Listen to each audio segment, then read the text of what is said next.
Hi hello నమస్తే, ఇది మన యూట్యూబ్ ఛానల్. ముందుగా మీకు ఈ ఛానల్కి స్వాగతం. మీరు మీ చైల్డ్హుడ్ డేస్కి వచ్చేయండి. ఈ స్టోరీ మీ అమ్మ మీకు చెప్తుంది అన్నట్లు ప్రశాంతమైన మనసుతో హాయిగా వినండి. అమ్మకి ఆదివారం లేదా? ఇంకా తెల్లలేదు కానీ తెల్లారగట్ల వెన్నెలతో తెల్లగా తెల్లారినట్లే ఉంది. అప్పుడే ఏం చేద్దామను అన్నపూర్ణమ్మ గారి వాకిట్లో చెట్ల మీద పిట్టలన్నీ లేచేసి దేని రెక్కలతో అది గంతులు, దేని కంఠంతో అది కూతలు, అందుకే లేచినట్లు మొదలెట్టేశాయి. ఏమిటా గంతులు అరుపులు, పని పాట లేకుండాను అని కాస్త కుక్కలేసే పెద్దవాళ్ళెవరూ లేనట్లుంది. చెట్ల మీద వాకిట్లో ఎన్ని అంట్ల గిన్నెలో, వాటి నిండా ఎన్ని అన్నం మెతుకులో, ఎన్ని వడియాల పీసల్లో. ఇంకా కావాలంటే వాకిట్లో మొక్కల మీద అక్కడక్కడ ఎర్రని పచ్చని ఎన్ని పురుగులో. అన్ని పురుగుల్ని పెట్టుకొని పిట్టలేవి వాటి వేప ముక్కులన్నా తెప్పకపోతే ఏమనాలి వాటిని? 2 కాకులు మాత్రం అంట్ల గిన్నెల వైపు దూసుకెళ్ళాయి రయ్యిన. అది తెలివంటే. ఊరికే కొమ్మల మీద అటు ఇటు గంతులేస్తుంటే ఏం వస్తుంది పొట్టల్లోకి? పిల్లలకైతే మాత్రం లేచాక ఇటో అటో ఎటో అటు వెతుక్కోవద్దు చప్పున. కాస్త ఎండ పొద్దొస్తే పురుగులు పైకి పాకుతూ కూర్చుంటాయా? అప్పుడు దొరకమంటే దొరుకుతాయా? ఆ పురుగులకి మాత్రం ఏం తెలివుంది? చెట్ల మీద అన్ని పిట్టల్ని పెట్టుకుని తెల్లగా తెల్లారిపోతుంటే ఆ పాకడాలేమిటి? ఏమిటో వాటి ధైర్యాలేమిటో అవేమిటో. పురుగులే కాదు, పిట్టలే కాదు, ఆ ఇంట్లో మనుషులు కూడా ఆ పూట అలాగే ఉన్నారు తెలివిమాలి. ఇంకా 60 ఏళ్ళైనా నిండని జగన్నాథం పెద్దవాడినైపోలేదు అని రోజు తనని తాను అపార్థాలు చేసుకుంటూ ఎప్పుడు దగ్గుతూనే ఉంటాడు. ఇంతకన్నా ఏం చేయను అన్నట్లు. ఏం చేసేదేమిటి? లేచి అన్నపూర్ణంతో చేత కలిసి ఆ గిన్నెల్ని తోమకూడదు? పని మనుషులు ఎందుకు? కాకులు ఆ గిన్నెల్ని అలా బంతుల్లా దొల్లిచ్చేస్తుంటే వినపడ్డం లేదు. పురుషుడు అలాంటి పనులేవి పెట్టుకోడు, దగ్గులే పెట్టుకుంటాడు. పోనీ అవేమన్నా నిక్షేపంగా తడి దగ్గులా అంటే అన్నీ పొడి దగ్గులే. పొడి దగ్గులు కూడా ఒక దగ్గులేనా? అవి లేకపోతే ఎంత ఉంటాయి ఎంత? వాడి కోసం కూడా ఇంకా మంచం మీదేనా? ఏమిటో ఆయన వయసు ఆయనకు బోధపడలేదు. పిట్టలు జగన్నాథాన్ని విని జగన్నాథం ఎప్పుడు అలా దగ్గుతాడెందుకు? మనం దగ్గుతున్నామనా? మనం చూసి నేర్చుకోవడేం అనుకుంటే చాలాసార్లు మనదాకే ఎందుకు? అన్నపూర్ణమ్మ దగ్గుతుందా? ఏమిటో జగన్నాథం మరీను అనుకుంటే మళ్ళీ అవే. అప్పుడే దగ్గే వయసు కాదు జగన్నాథం నీకు. దగ్గడానికి అంత తొందరపడతావెందుకు? ముందు ఇంకా బోలెడు కాలం లేదు దగ్గడానికి అని ఆయనకి ఎవ్వరు చెప్పరు. చెప్పడానికి ఆయన అసలు ఎవరితోనన్నా మాట్లాడితేనేనా? మాట్లాడడానికి ఆయనకు మాటలే ఉండవు, దగ్గడానికి దగ్గులే కానీ. పాపం మాటలు ఎందుకు కానీ? ఏ మాటకా మాట చెప్పుకోవాలి. ఇంట్లో వాళ్ళు వచ్చి మాట్లాడితే మాత్రం ఆయన చక్కగానే జవాబులు చెప్తాడు దగ్గులతో. అలాగా అని ఒక చిటి దగ్గు, సరేలే అని కాస్త నిడివి దగ్గు, పోనిద్దు అని కొంచెం దీర్ఘం దగ్గు. మొత్తానికి సంభాషణ ముగిసే లోపల ఏ 22 దగ్గుల్లో దగ్గి కష్టం సుఖం అన్నీ మాట్లాడతాడు. ఆశ్చర్యం ఇంట్లో వాళ్ళందరికీ. 4 ఏళ్ల మనవడితో సహా. ఆయన దగ్గు భాష కొట్టిన పిండి. లేచి లేవగానే చెవిన పడే తొలి దగ్గే తొలి పిలుపని తెలిసి కూడా అన్నపూర్ణమ్మ ఒక్కోసారి కాఫీ తెమ్మంటారా అని ఇంత దీర్ఘం తీస్తుంటే ఆయన కంగుమని ఒక మెరుపు దగ్గుతాడు. అది విసుగన్నమాట. అది అడగాల అని దానికి అర్థం. సరే తెస్తానుండండి అని ఆవిడ వెనక్కి బయలుదేరుతుంది. ఇంట్లో దగ్గులంటూ పుట్టి 7 నడుస్తున్న అన్నపూర్ణమ్మ ఇంకా ఈనాటికి భర్త గారి దగ్గుకి కొత్తగా మళ్ళీ ఉలిక్కి పడుతూనే ఉంటుంది. ఎందుకో ఏమిటిలేండి. తొలి దగ్గుకి తొలి కాఫీ, మళ్ళీ దగ్గుకి మళ్ళీ కాఫీ, 7వ దగ్గుకి 7వ కాఫీ అందిస్తూ భర్త గారి దగ్గుల చుట్టూ తిరగడం తప్ప ఆవిడికి మాత్రం ఏమంత రాజకార్యాలు ఉన్నాయి కనుక. ఓ పేపర్ చూస్తుందా, పుస్తకం చదువుతుందా, ఓ మహిళా సంఘానికి పోతుందా? ఇక ఇంట్లో దగ్గులకి ఉలుకుపడడాలు కూడా మానుకుంటే ఆవిడికి మాత్రం ఏం తోస్తుంది గనక. అందుకు అన్నపూర్ణమ్మ భర్తతోటే కాదు కోడళ్లతో కూడా అంత మెత్తగాను, అంత ఉలిక్కి పడుతూనూ, అంత దీర్ఘాలు తీస్తూనూ మాట్లాడుతూ ఉంటుంది. ఏ కోడలికి ఏ పని పురమాయించాలన్నా అమ్మాయి అరుణ, అమ్మాయి కరుణ, కమల అని రేడియో నాటకాలలాగా ఇద్దరినీ ఒకేసారి పిలుస్తుంది. చెరో చోట పనుల్లో ముగిసిన కోడలు చెరో మూల నుంచి వస్తున్నా అత్తయ్య అని ఏకకంఠంతో కేకలైతే పెడతారు కానీ ఒక్కరూ రారు. ఈవిడ వాళ్ళ దగ్గరికి పోయి ఏమిటమ్మా ఇది అంటుంది. వాళ్ళు ఇదేమిటంటే అత్తయ్య అని అదేమిటో వివరిస్తారు. ఓహో అదా ఇది అని ఆవిడ సంతోషించి ఈలోగా ఏ దగ్గర చెవిని పడితే వస్తున్నా ఉండండి అని ఆ దగ్గుకి జవాబిస్తుంది. ఓసారి హనుమంతుని అడిగి అదేదో కషాయం ఉందన్నాడు, కాస్త మింగకూడదు, ఈసారి నేను అడుగుతాను ఉండండి అని దగ్గుకి వాగ్దానం చేస్తుంది. కంగుమంటాడు జగన్నాథం. ఆ సింగినాదం దగ్గు కూడా మందేనా అని దాని అనువాదం. అలాగంటే ఎలాగమ్మా? నోట్లో ముందేసుకోవడం కంటే కంఠం పట్టుకుంటుంది మీకు. ఇంకొక కాఫీ తెస్తానుండండి కంగమంటాడు ఈసారి. అది ఎలా చేద్దు అని దాని తాత్పర్యం.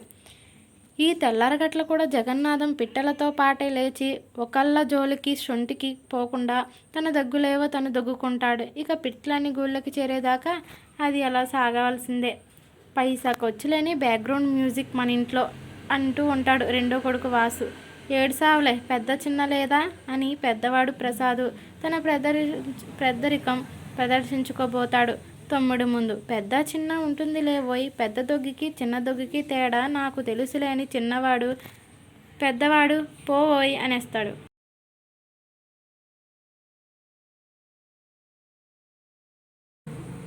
ఇక చిన్నవాడు వేణు అయితే మరీ ఘోరం. పెద్దేమిటి చిన్నేమిటి అందరూ పెద్దే అంటాడు. అదేమిటో అతనిది తేడారా లేని సిద్ధాంతం. ఎప్పుడు ఎవరితో మాట్లాడినా తిరగబడు అనే మాట తప్ప రెండో మాట రానివ్వడు. చూసావా వేణు, నిన్న మీ అన్నయ్యని కూరలు తెమ్మంటే చేతులు ఒప్పుకుంటూ వచ్చి అబ్బా నువ్వే తెచ్చుకో అంటున్నారు, ఇప్పుడు ఏం వండను అని ఏ వదిన అన్నా ఏ పని అన్నా పురమాయిస్తే తను మాత్రం తిరగబడడు. అప్పటికే సైకిల్ తీసి సిద్ధమైపోతాడు. కానీ ఆ పూట వేణుని చీకట్లే ఏ వదిన లేపలేదు.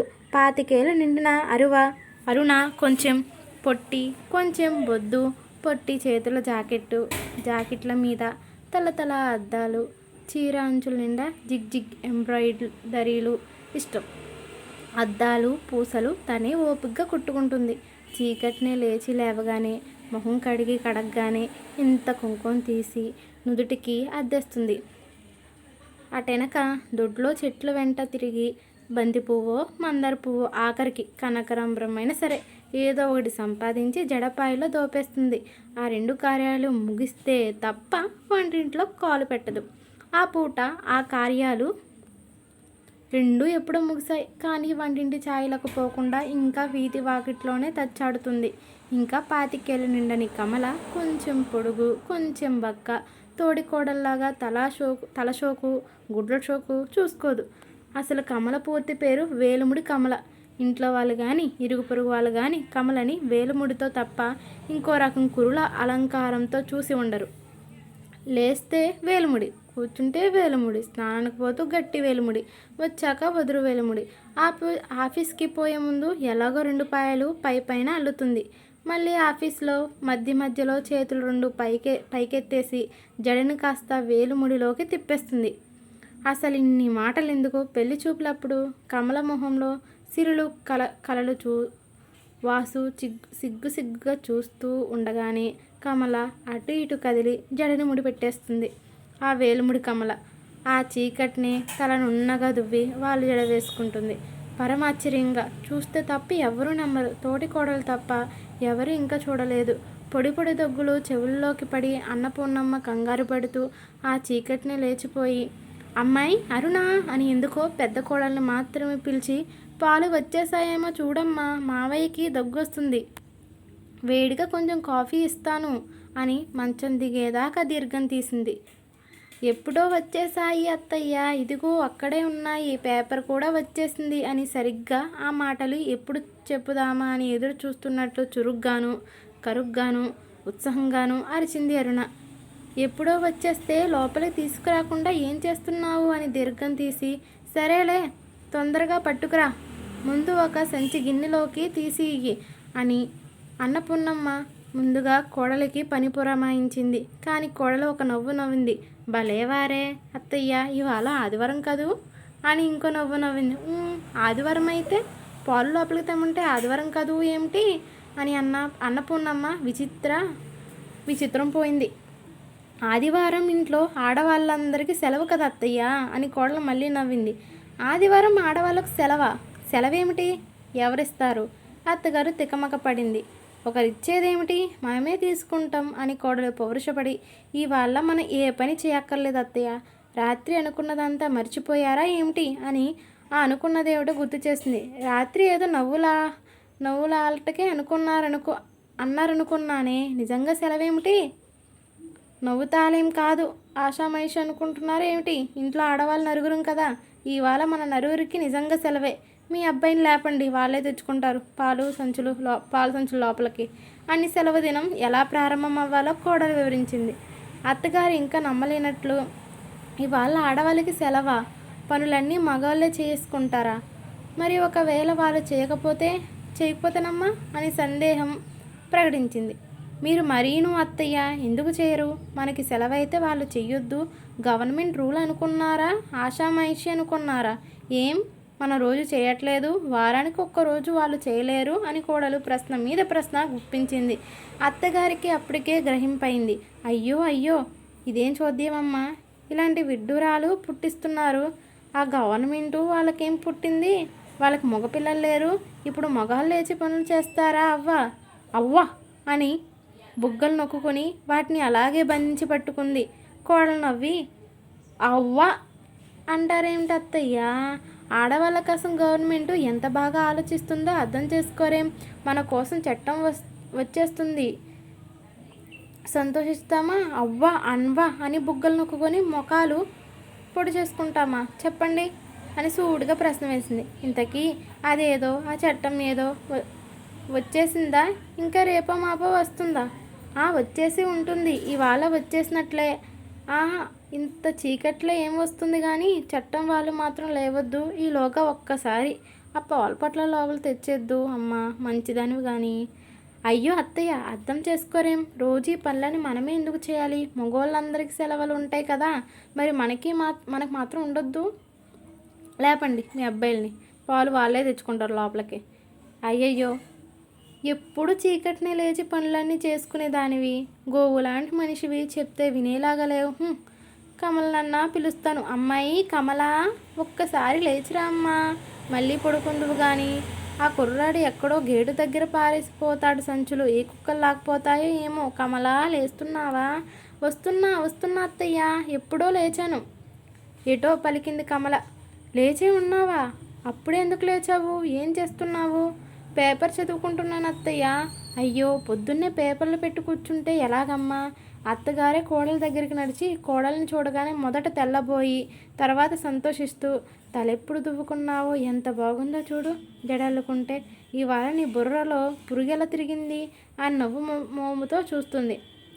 ఇవాళ ఖాళీ ఉంది కాబట్టి సరిగ్గా తల దువ్వుకున్నాను అత్తయ్య. మరీ చోద్యం, రోజు మాత్రం అంత ఖాళీ లేదా? సరేలే, పాల సంచులు లోపలికి తీసుకురామ్మా, మావయ్యకి దొగ్గొస్తుంది, తొందరగా కాఫీ ఇస్తాను. అయ్యో, దొగ్గొస్తుందా? అయితే వేడి కాఫీ తాగాలి తొందరగా. మరి ఎలాగత్తయ్యా? ఇవాళ మనందరికి సెలవు, మగోళ్ళే పనులన్నీ చూసుకోవాలి, వాళ్ళే అందరికి కాఫీలు ఇవ్వాలి, ఎప్పుడు లేస్తారో ఏమో అని కంగారు పడింది కమల. అత్తగారు తెల్లబోయి, నువ్వు అదే పాట, ఇద్దరు ఒక బళ్ళోనే చదివినట్టున్నారే, మగపిల్లలు లేచి కాఫీలు పెడతారా మనకి అని తెల్లబోవడం కొనసాగింది. కమల మొహంలోకి అప్పుడే కోపం తొంగి చూసింది. ఎందుకు పెట్టరు? పూట మనం పెట్టి అందించడం లేదు? లేచి మొహం కడుక్కోగానే పేపర్ చదువుకోవాలని నాకెంత కోరుకో, ఇవాళకి అయ్యింది. పేపర్ చదువుతూ కాఫీ తాగుతుంటే ఎంత బాగుంటుందో. మగోళ్ళు అలాగే చేస్తారు. మీ పిచ్చి దొంగలెదికెళ్ళా, వాళ్ళు లేవడము, మనం వేడివేడిగా ఊదుకుంటూ కాఫీలు తాగడమునా? మీరు నిజంగానే ఎదురు చూస్తున్నారా ఏమిటర్రా వాళ్ళు కాఫీలు పెడతారని? ఎవడి కోసం పెడతారు? పెట్టకపోతే గవర్నమెంట్ ఊరుకుంటుంది అనుకుంటున్నారా? ఏం చేస్తుంది గవర్నమెంటు? ఏం చేస్తుందో చూద్దురు కానీ మీరే. లోపల నుంచి దగ్గులు చెవున పడనే పడ్డాయి. అయ్యయ్యో, మావయ్య దగ్గుతున్నారు, నేనన్నా పోయి తెస్తాలేండి అని అన్నపూర్ణమ్మ వీధి వాకిలి వైపు బయలుదేరుతుంది. అత్తయ్య, మీరు తేవడానికి వీల్లేదు అని అరిచింది అరుణ కోపంగా. అత్తగారితో ఎన్నడూ గట్టిగా కూడా మాట్లాడడం ఎరుగని అరుణ శాసించినట్లే అంది ఆ మాటలు. మీరైతే ఒకటి, మేమైతే ఒకటినా? ఇవాళ మీరు చేసినా మేము ఒప్పుకోం. మీ కొడుకులను లేపండి. ఇంకా ఎప్పుడు లేస్తారేమిటి? అయ్యో మావయ్య దగ్గుతున్నారమ్మా. దగ్గితే మంచిదే అత్తయ్య, దగ్గితే అదే తగ్గుతుంది. ఏమిటి తగ్గేది? దగ్గితే దగ్గు తగ్గిపోదు. బాగానే ఉన్నాయి మీ కబుర్లు. ఇవాళ మీరు ఆ గోళలేవి పట్టించుకోకండి.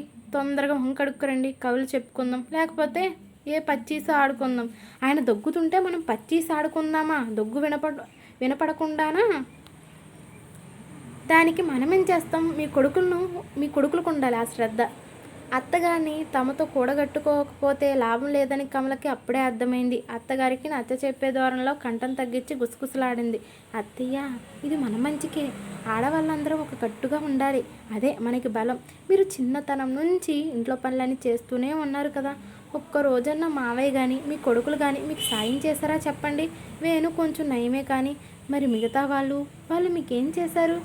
చేయలేదనుకో, నేనేమన్నా వాళ్ళకి ఏనాడు ఇంటి పనులు చెప్పలేదమ్మా. మగ సన్నాసులు వాళ్ళు ఏం చేస్తారులే అని. తెగులు వచ్చినా రోగం వచ్చినా లేవగలిగినా లేవలేకపోయినా ఎలాగో ముక్కుతూ ములుగుతూ నేనే చేసుకునేదాన్ని. ఇవాళ్ళంటే కుక్కల్లో గిక్కల్లో వచ్చాయి కానీ మా రోజులు ఇవి ఎక్కడవి? ఇదిగో ఈనాటికి మీరు వచ్చాక కాస్త కాళ్ళు చేతులు దగ్గర పెట్టుకొని కూర్చుంటున్నాను. అత్తగారు మెత్తబడుతుందని కమలకి బాగానే అర్థమైంది. ముసిముసి నవ్వులతో సంతోషంగా చూస్తుంది. అత్తగారు మళ్ళీ అంది, మా రోజులో నేను ఒక్కదాన్నేనా? అందరూ అంతే. మా అత్తగారు వాళ్ళు ఒడ్డు కూడా దంచేవారంట. మా అమ్మ ఎప్పుడు నిద్రపోయేదో నా కళ్ళతో నేను చూడలేదమ్మా. చూసారా మరి, ఆడవాళ్ళు ఎప్పుడు అంత కష్టాలు పడ్డారు. అందుకే ఆడవాళ్ళకి ఈనాటికైనా వారానికి రోజు సెలవిస్తున్నారు. దాన్ని మీరు అడ్డం కొడతారా చెప్పండి? మీరే మీ కొడుకులకి వంట చేసి పెడతారా చెప్పండి? అబ్బే, నేనెందుకు అడ్డం కొడతాను కానీ కొంచెం పాలు లోపలికి తెచ్చేసి కొంచెం ఆయన కాఫీ ఇచ్చేసి ఇలా కొంచెం అని మొదలు పెడితే అన్నీ మన్నెత్తనే పడతాయి. ఇక వాళ్ళు చేసేదేముంటుంది? మనమే ఇలాగ మెత్తబడిపోతే మనల్ని చట్టాలని రక్షిస్తాయి. లేవమనండి మీ పెద్ద కొడుకులు ఇద్దరిని. పాపం వేణుని లేపకండే. అతనికి వీలున్నప్పుడల్లా మనతో పాటు చేస్తూనే ఉన్నాడు. అతన్ని వదిలేద్దాం కానీ పెద్దవాళ్ళిద్దరిని వాళ్ళ పనిలోకి దించి తీరాలి. లేవమనండి ఇద్దరిని. తొందరగా లేచి పాలు లోపలికి తెచ్చి అందరికి కాఫీలు ఇవ్వమనండి. అరుణ అందుకుంది. తర్వాత ఇంకా టిఫిన్ చేయాలి, వంట చేయాలి, బోలెడు పనులు ఉన్నాయి. ఇవన్నీ ఎప్పుడు చేస్తారు? తెల్లగా పోయింది కదా. అన్నపూర్ణమ్మ మళ్ళీ కొత్తగా ఉలికపడింది. అవన్నీ కూడా చేయాలన్న వాళ్ళకి రావు కదర్రా అని నోరు తెరిచింది. పెద్ద కోళ్ళు కయ్యమంది. రాకపోతే నేర్చుకుంటారు. మనం నేర్చుకుంటే అన్నీ వస్తాయి. కావాలంటే 2 వారాల దాకా మనం దూరంగా నించుని సలహాలు ఇద్దామంది.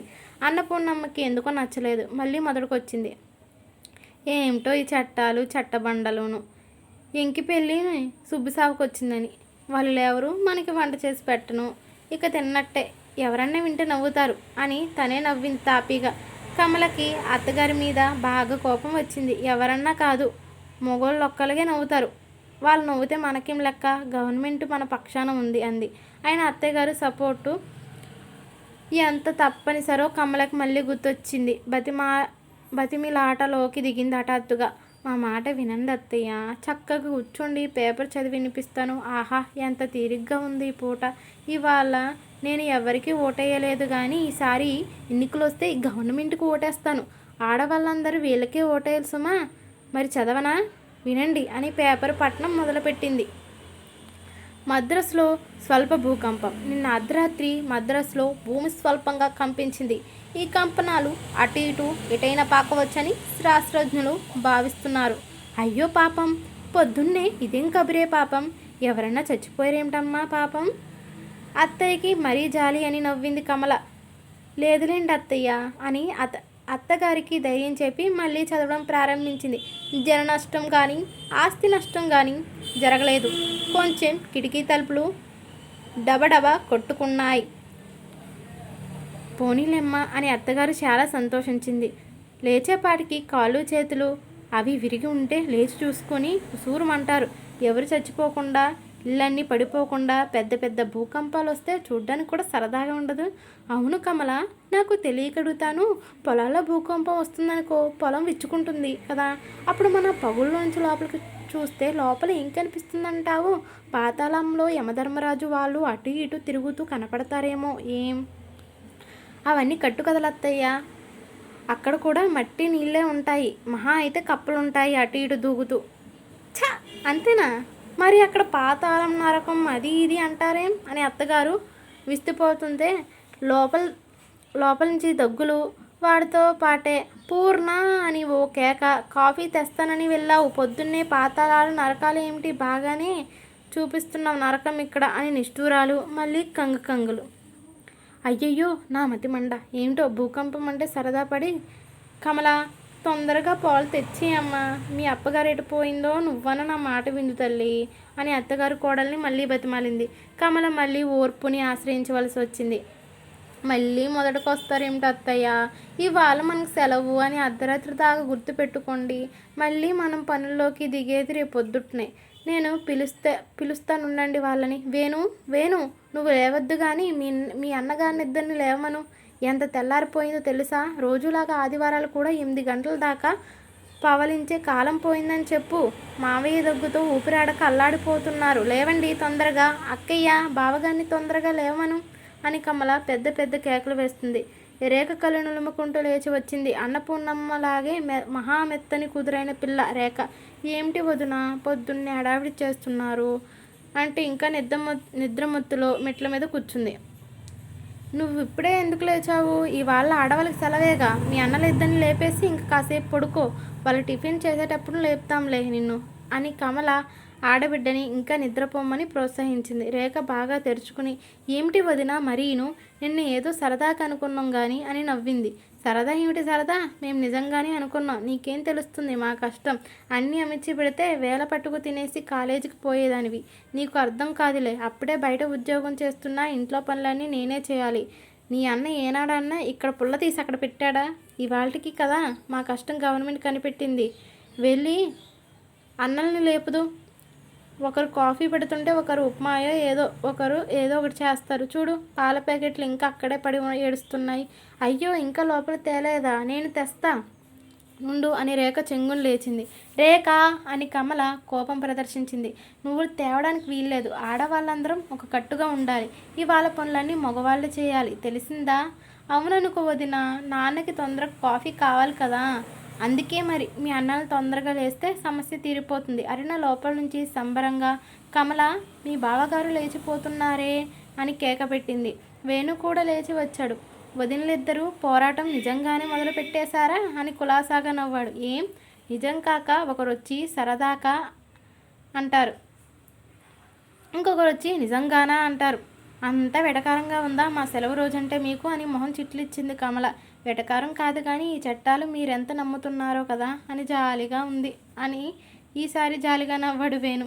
ఎన్నడూ పుస్తకాలు ముట్టుకొని అరుణ చేతిలో గ్రంథంతో వస్తూ అదేమిటి వేణు, నువ్వెప్పుడు మా తరపునే ఉంటావు, మగవాళ్ళు కూడా ఇంట్లో పనులు చేయాలంటావు, ఇవాళ ఇలా మాట్లాడుతున్నావేంటి అని ఆశ్చర్యపడింది.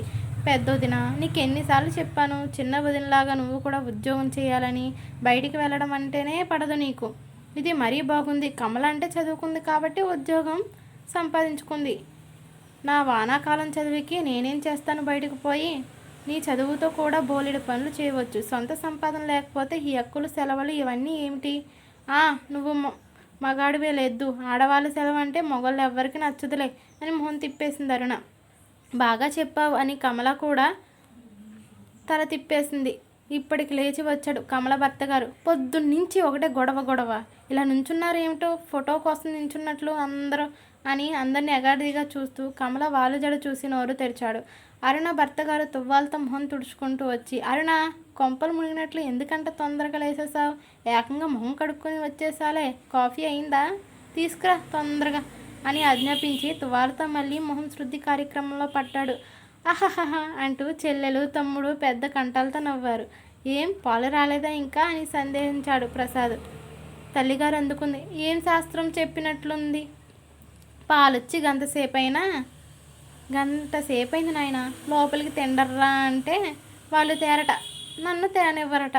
ఆదివారం ఆడవాళ్ళకి సెలవని ఆ ముద నష్టపు గవర్నమెంట్ ఏదో రాసిందంటగా. కోడలిద్దరు కొయ్యెక్కి కూర్చున్నారు. చిన్న ఆవిడ పేపర్ పట్టుకుంది, పెద్ద ఆవిడ చూడు ఇంతలోవు బండెడు పుస్తకం 50 ఆదివారం సరిపడా పట్టేసుకుంది. మీ నాన్నకి ఇప్పుడు దాకా కాఫీ ఇవ్వలేదు, ఆయన ఒకటే రుసరుసలు నా మీద అంటూ గత చరిత్ర అంతా ఏకరువు పెట్టేసింది. ప్రసాద్ గుండె గుబేలు మంది. ఓరి దేవుడో, ఇవాళైన ఆదివారం వీళ్ళిద్దరూ సమ్మె మొదలు పెట్టేశారా? తమ్ముడి వైపు ఓర కళ్ళు తిప్పితే అతగాడు అన్నగారిని భయంగా ఇప్పుడు ఎలాగా అన్నట్లు చూస్తున్నాడు. ఎలాగేమిటి? ఎప్పట్లాగే ధైర్యంగా ఉండు అని అన్నగారు కళ్ళతోటి తమ్ముడికి ధైర్యం చెప్పి, ఆదివారం అయితే ఏమిటట, ఇప్పుడు దాకా కాఫీ లేదు గీఫీ లేదు, నిద్రంతా చెడగొట్టింది అని రుసరుసలాడాడు. అన్నపూర్ణమ్మ కొడుకుల్ని చూసి జాలిపడుతూ, చెప్పేది చెవిన పెట్టరేమిట్రా, వాళ్ళిద్దరూ కట్టి పెట్టి కూర్చుంటే ఇక మీరు కాకపోతే ఇంకెవరు చేస్తారు? కంచె చేను వేసిందని గవర్నమెంటే వాళ్ళ పక్షాన్ని చెల్లితే ఇక మీరేం చేయగలరు? తొందరగా పనిలోకి దిగి ఏదో కాస్త ఉడకేసి అయిందనిపించేయండి ఆయన. అది ఆదివారం మీకు చెర తప్పదు. ఇక ఏదో పుట్టింది ప్రపంచానికి. ఆడవాళ్ళు పనులు మానేసి కుర్చీలకు కూర్చుంటే కొంపల్లో పిల్లా జల్లా ముసలిముతగా ఏమైపోతారు ఏమిటో అని స్వగతాలతో ముగిసింది. చిన్న కోడలు వెటకారంగా, ఏమీ అయిపోరు, ఆడవాళ్ళు కుర్చీలకు కూర్చున్నప్పుడు మగోళ్ళు కుర్చీలు దిగితే సరిపోతుంది అని అత్తగారికి చక్కటి మార్గం చూపిస్తుంది. అందుకేగా అమ్మ అలాగే చేయమని చెప్పానుగా వాళ్ళకి, ఎందుకన్నా మంచిదని. అప్పటికే దూరంగా పోయి పచాలు చేస్తున్న ప్రసాద్ తొమ్మిడి ఎడం చెవిలో, అరే ఈసారి మనం ఈ గవర్నమెంట్కి ఓట్లు వేయకూడదు గుర్తుపెట్టుకొని అప్పుడు గుర్తు చెయ్యి నాకు అని గుసగుసలాడాడు. అబ్బా ఎప్పుడో ఓట్ల సంగతి ఇప్పుడు ఎందుకన్నయ్యా, ఇప్పుడు మన పాటల సంగతి చూడు. అమ్మ కూడా ఇలా అయిపోయింది ఏమిటి, మనల్ని చేయమంటుంది, కోడల్ని కేకలేదేంటి అని బేయాలుగా చూశాడు తమ్ముడు. మీ ఆవిడ అత్తగారిని బాగా బుట్టలో వేసింది, అయినా ఏం పర్లేదు, ధైర్యంగా ఉండమన్నానా లేదా? ధైర్యం పురుష లక్షణం అని ప్రసాద్ సోదరుడికి కర్తవ్యం బోధించి పైకి గట్టిగా అర్ధరాత్రి దాకా ఈ అప్పా చెల్లెలిద్దరూ వాకిట్లో కూర్చుని గుసగుసలాడుకున్నారు. ఇందుకా ఇప్పుడు మేం పనులు చేయాలా అంటూ సూటిగా వ్యవహారంలోకి దిగుతాడు. ఎవడి కోసం అని అంతకన్నా సూటిగా జవాబు చెప్పింది అరుణ. పైగా చకచకా ఆర్డర్లు జారీ చేసింది. తక్షణం పాల ప్యాకెట్లు లోపలికి తెచ్చి గిన్నెల్లో పోసి కాగబెట్టి, ముందు మావయ్యకి కాఫీ ఇవ్వండి, తర్వాత మా అందరికి కూడా కాఫీలు ఇవ్వండి, తర్వాత ఉప్మా చేయండి, తర్వాత మళ్ళీ కాఫీలు ఇవ్వండి రెండోసారి. కమల మధ్యలోకి అడ్డొచ్చి, ఉప్మా ఏమిటి అక్కయ్య, నేను ఒప్పుకోను, ఇడ్లీ చేయమను. ఏం ప్రతి ఆదివారం మనం ఇడ్లీ చేయడం లేదు అని ఉప్మాని తిరస్కరించింది. ఏదో ఈ మొదటి వారం ఆ మాత్రం చేయనిద్దు కమల, నెమ్మదిగా వాళ్ళే నేర్చుకుంటారులే అంది అక్కగారు కొంచెం నవ్వి. నువ్వు ఇప్పుడే మెత్తబడిపోతున్నావేమిటి అక్కయ్యా అని ఆశ్చర్యపడిన చెల్లెలు. చాచా నేనెందుకు మెత్తబడతాను, మొదటి ఆదివారం కదా అని అన్నానంతే. సరేలే అయితే ఉప్మా ఈ ఒక్కసారే, వచ్చే ఆదివారం నుంచి నేను ఒప్పుకోను అని గట్టిగా తేల్చి చెప్పేసింది కమల.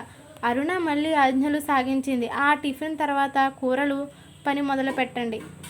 బెండకాయ వేపుడు పప్పుచారు కావాలి మాకు. ఏం మీకు కావలసినట్లు మేము వండడం లేదు? మావయ్యకి తప్పకుండా రోటి పచ్చడి ఉండాలి, బీరకాయ పచ్చడో వంకాయ పచ్చడో చేయండి, ఏదైనా ఇష్టంగానే తింటారు. కమల ఉత్సాహం ఉరకలు వేస్తుంటే తర్వాత నేను చెప్తానుండు అంటూ అడ్డొస్తుంది. అది వారాల్లో మధ్యాహ్నాలు కూడా ఏదన్నా టిఫిన్ ఉండాలంటారుగా మీరే. గారెలకి పప్పు ఇప్పుడే నానబెట్టండి, కొబ్బరికాయ పచ్చడి ఇప్పుడే చేసి పెట్టేయండి, మధ్యాహ్నం 3 గంటలప్పుడు పప్పు రుబ్బి గారెలు వేసి వేడివేడిగా ఇవ్వండి అందరికీ.